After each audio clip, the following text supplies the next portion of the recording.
Hoy, Almarie, Lorraine. Oy, Mio, saan ka galing? Ano yung bit-bit-bit-bit mo, Mio? Galing ako sa labas, Lorraine, Almarie, tsaka ito oh, tsinelas tong bit-bibit ko. Nakita ko dun sa may gilid.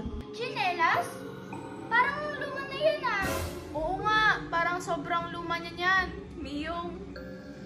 Oo, parang luma na, pero siyempre sayang naman, parang wala nang may-ari eh. Kaya kinuha ko na. O siya, dito muna siya ha. Maliligo lang ako. Ay, matutulog pala. O sige, Miyong. Ano yung nilalaro mo? Nag-Mobile Legends ako. Hero ko si Janson.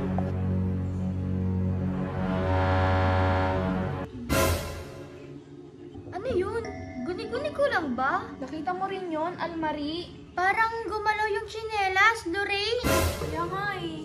Pero parang guni-guni lang na natin yun. Siguro nga, guni-guni lang. Hayaan mo na. Wait lang ah, matutulog lang ako, Lorraine. Inaantok kasi ako eh. Okay.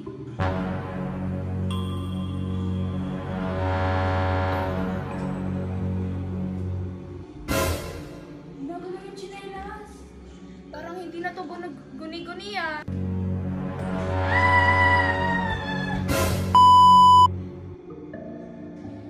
Sarap na tulog ko. Parang 4 hours ako nakatulog. Nagugutom ako. Tignan ko nga kung may pagkain sa kusina. Ay, bakit nandito yung tsinelas na to? Di ko naman to dinala kanina. O siya, ito na nga isuot ko. Ay, tama ba yung nakita ko? Gumalaw yung tsinelas. Hay, baka guni-guni ko lang yun kasi kakagising ko. Suot ko na nga ulit. Ay, nagugutom ako. Kamatis. Ayoko to. Ano ba yan? Walang pagkain dito. Papunta na nga doon. Ay, ba't andito yung tsinelas na to? Sino naglagay dito sa lamesa? Ano ba yan? Ang dumi-dumi. Nilagay nila sa lamesa.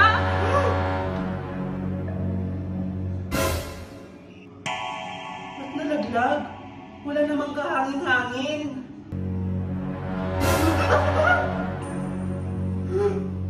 Ba't nalaglag? Mahangin ba? Nakakatakot naman yung tsinelas na yan. Ay, Deadma, hindi ako natatakot sa tsinelas na yan. Isusuot pa kita. Ay! Talagang inaano mo ko, ha? O sige. Ay! Hindi ko mo... Ay!